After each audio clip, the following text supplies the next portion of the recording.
सतगुरु के साध्वी निवास जी, प्यारी सात संगत जी, प्यार और सत्कार से कहना, धन निरंकार जी। मेरी हर अर्जी को तूने मंजूर किया है, बिन मांगे भरपूर दिया है। जीवन यूं ही खुशहाल बनाए रखना, लेती रहूं आपका नाम, अपनी कृपा बनाए रखना। सच्चे पातशाह, जिस तरह आप जी ने अब तक संभाला है, इसी तरह आप अंतिम श्वास तक हमें संभाल कर रखना। यही आप जी के चरणों में प्रार्थना है, याचना है, कामना है। सच्चे पातशाह, परवान करना। आप जी का शुक्राना करते हैं। शुक्राना करते हुए दासी आप जी के आशीर्वाद से ये विचार रखने जा रही है। आप जी ये विचार प्रवान करें। अगर कोई गलती हो जाए तो क्षमा करें। सात संगत जी कहते हैं, सिकंदर ने भारत में आने से पहले संसार का काफ़ी हिस्सा जीत लिया था, इसलिए उसे अपने ऊपर गर्व होने लगा था। जब सिकंदर भारत की सीमा में एंट्री कर रहा था, उस समय उसे रास्ते में एक संत मिला। संत ने सिकंदर का अभिवादन नहीं किया, स्वागत नहीं किया, वेलकम नहीं किया। सिकंदर ने इसे अपना अपमान समझा और उसने संत से कहा, या तो तुम मुझे जानते नहीं हो या फिर तुम्हारी मौत आई है। जानते नहीं, मैं सिकंदर महान हूँ, मैं सिकंदर बादशाह हूँ, मैंने सारी दुनिया को जीत लिया है। यह सुनकर संत जोर जोर से हंसने लगा। उसने सिकंदर से कहा, मुझे तो तुम में कोई महानता नज़र नहीं आती, मैं तो तुम्हें बड़ा ही गरीब समझता हूँ। सिकंदर बोला, तुम पागल हो गए हो, मैंने पूरी दुनिया को जीत लिया है। तब उस संत ने कहा, ऐसा कुछ नहीं है, तुम अभी भी साधारण ही हो, फिर भी तुम कहते हो तो मैं तुमसे एक बात पूछता हूँ। मान लो तुम किसी रेगिस्तान में फंस गए हो और दूर दूर तक तुम्हें कोई पानी का स्रोत ना मिले और तुम्हें बहुत ज़ोर से प्यास लगी हुई हो और कोई हरियाली भी नज़र ना आए जहाँ पर तुम पानी की खोज कर सको, तो तुम एक गिलास पानी के बदले में क्या दोगे? सिकंदर ने कुछ देर सोच विचार किया और उसके बाद बोला कि मैं अपना आधा राज्य दे दूंगा। तो इस पर संत ने कहा, अगर मैं आधे राज्य के लिए ना मानूं तो? सिकंदर ने कहा, इतनी बुरी हालत में तो मैं अपना पूरा राज्य ही दे दूंगा। संत फिर हंसने लगा और बोला, तेरे राज्य का कुल मूल्य है बस एक गिलास पानी और तुम ऐसे ही अभिमान से चूर हुए जा रहे हो। इस तरह सिकंदर का अभिमान, घमंड मिट्टी में मिल गया और वह उस संत से आशीर्वाद लेकर आगे की ओर बढ़ चला। हाँ संगत जी, जब सिकंदर की मौत हुई तो उसका जो सिकंदर ने अपनी मौत आने से पहले ही कह दिया कि जब मेरी अर्थी को लेकर जाओगे, मेरा जनाजा निकालोगे, तो मेरे दोनों हाथ बाहर निकाल देना, ताकि दुनिया वाले देख सकें कि जिसने इतनी लूट मार करके ये विश्व को जीता, इतनी धन दौलत इकट्ठे की, इतना कुछ करा, इतनी मार काट की, वो भी साथ में कुछ लेकर नहीं गया है, खाली हाथ जा रहा है। इस तरह सिकंदर को लास्ट में जाकर समझ आई और उसने ये बात कही। सात संगत जी कहते हैं कि हम सतगुरु के बहुत ही शुक्रगुजार हैं, जिन्होंने हमें यह जीवन का मकसद बताया है कि मानव जीवन का लक्ष्य क्या है।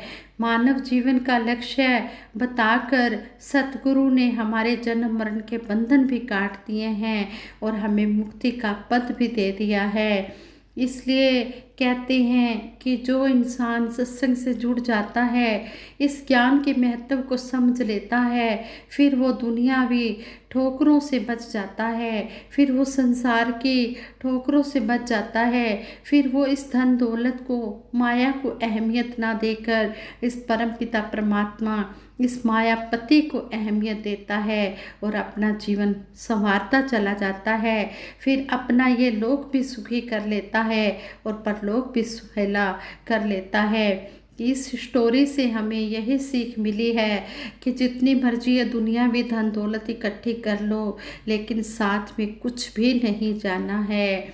इस तरह इंसान ये धन दौलत का बिल्कुल भी अभिमान ना करे, किसी के साथ कोई धोखा छल कपट ना करे, कोई मार काट ना करे, हमेशा अपनी मेहनत की कमाई से अपना और अपने परिवार का गुजारा करे और अपने संतों महापुरुषों का आदर सत्कार करे, उनकी सेवा करे। कहते हैं इंसान के जीवन में ज्ञान का बहुत महत्व है। ज्ञान का उजाला ही जीवन को रोशन करता है और संसार की ठोकरों से बचाता है। दूसरी ओर अज्ञानता का अंधेरा है जो इंसान को उलझाए रखता है। ज्ञान ब्रह्म का और अज्ञान माया का रूप है। संसार का सारा सामान झूठा है, यह साथ नहीं निभाता, साथ नहीं जाता, पर लोगों में इसका आकर्षण बहुत अधिक है। अस्थिर संसार के आकर्षण से कुछ पल नजरें हटे तो स्थिर परमात्मा पर ध्यान लगे, पर इस ओर कोई ध्यान ही नहीं देता है, इस ओर किसी का ध्यान ही नहीं जाता। प्रकृति इंसान को परमात्मा की दी हुई सौगात है, जिसका फैलाव बहुत व्यापक है और इसी में सारा संसार खोया हुआ है। यह देखते हुए भी कि राजा हो या रंक, इस संसार से कोई एक सुई तक लेकर नहीं जा सकता, फिर भी इंसान है कि सारी उम्र इस धन दौलत को ही इकट्ठा करने में लगा रहता है, इसी को इकट्ठा करने में भाग दौड़ में लगा रहता है। इंसान मिटने वाली दुनिया पर पूरा भरोसा करता है और इस परमात्मा की तरफ ध्यान ही नहीं देता, इस तरह बेपरवाह रहता है। हमें यह बात याद रखनी चाहिए कि तू यहाँ मुसाफिर है, ये सराय फ़ानी है, 4 दिन की मेहमान है, ये तेरी जिंदगानी है। ये 4 दिन चैन से आराम से कटे, इसके लिए जीवन में सतगुरु का आना बहुत ज़रूरी है। सतगुरु ही हमारे जीवन की दिशा जो है वो सही कर सकता है, अन्य कोई भी ये दिशा सही करने में सक्षम नहीं होता। शहंशाह बाबा अवतार सिंह जी महाराज ने भी इंसान को समझाते हुए कहा है, पिस जाता है चक्की में जो आप मुहारा हो जाए, वह दाना ही बचता है जो किल्ली के संग हो जाए। और संत कबीर जी ने भी हमें समझाया है, चलती चाकी देखकर दिया कबीरा रोए, 2 पाटन के बीच में साबुत बचा न कोए। संतों महापुरुषों की ये चेतावनियाँ भले ही सख्त हैं पर हैं बहुत ही कल्याणकारी, लेकिन इंसान इतना गाफिल है कि इन बातों को सुनकर भी अनसुना कर देता है।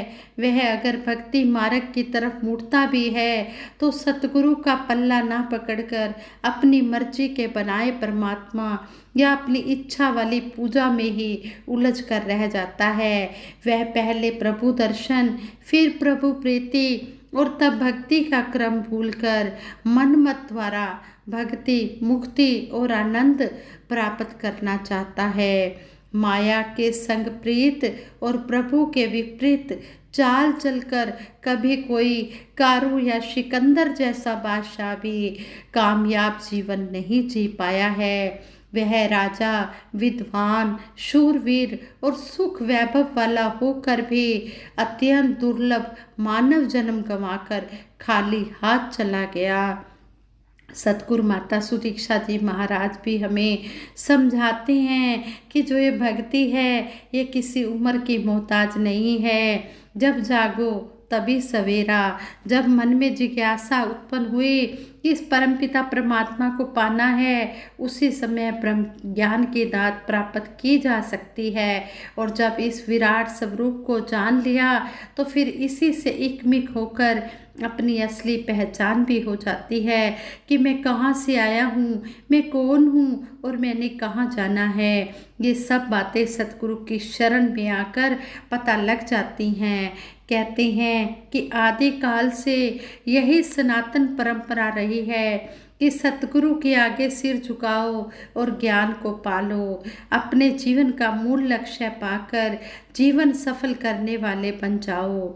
ज्ञान उजाला मिला ही है जीवन मुक्त करने के लिए, इन वहमों भरमों से ऊपर उठकर जीवन जीने के लिए। आइए हम सतगुरु से प्राप्त ब्रह्म ज्ञान के उजाले से अपने आप के जीवन के साथ साथ सारे संसार को भी रोशन करें। हम इस आवाज़ को जन जन तक पहुँचाएं ताकि कोई भी इस ब्रह्म ज्ञान से वंचित ना रह जाए, कोई रूह भी इस परमपिता परमात्मा को जाने बिना ऐसे ही संसार से रुखसत ना हो जाए। इसलिए हमने अपने इस मिशन का प्रचार करना है, अपने कर्मों द्वारा करना है। हमने खुद कर्मों पर चलकर फिर हमने प्रेरणा देनी है कि आओ रब दे दर्शन पालो। संदेशा है इंसानां नू मुरशद बंदे पिया बनावे, मेरे जय हैवाना नू पापी कपटी मूर्ख ताई रब दे नाल मिलांदा है। रहन बहन ते खाण पीण दियां जाचां पिया सिखांदा है, गम फिकर सब दूर है करदा, दिल दा कमल खिलांदा है। कहे अवतार है समा सुहाना, रूह नू रब मिलांदा है। मेरा वक्त का सतगुरु आया हुआ है। सतगुरु माता सुदीक्षा जी महाराज सारे ही संसार के लिए आए हुए हैं और आवाज़ भी दे रहे हैं, आओ रब के दर्शन पालो। ये संदेशा इंसानों को दिया जा रहा है कि आ जाओ, इस परम पिता परमात्मा को पाया जा सकता है, इसको देखा जा सकता है। पहले दर्शन मगरो प्रीति, फिर भावे कोई जाप करे, कहे अवतार बिना रब वेखे जाप नहीं विलाप करे। पहले इसके दर्शन कराए जाते हैं, फिर इसके साथ प्रेम करना सिखाया जाता है, फिर सिखाया जाता है कि भक्ति कैसे होती है।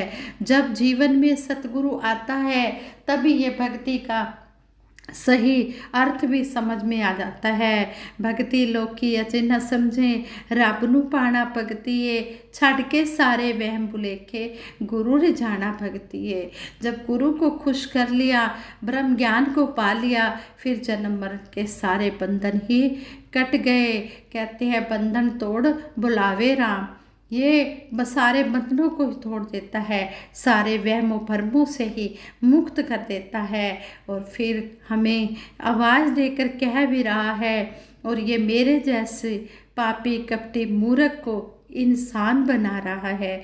इसकी शरण में जो भी आ जाता है, ये किसी के अवगुण नहीं देखता है, ये उसको अपनी शरण दे देता है। अगर ये ऐसे गुण अवगुण देखता तो फिर हम जैसे तो बख्शे ही ना जाते। फिर अजामल पापी, गणका वैश्य, कोडा राक्षस, भूमिया चोर, कहते हैं कि फिर ये बख्शे ही ना जाते, फिर ये इंसान ही ना सही मायनों में संत ही ना बन पाते।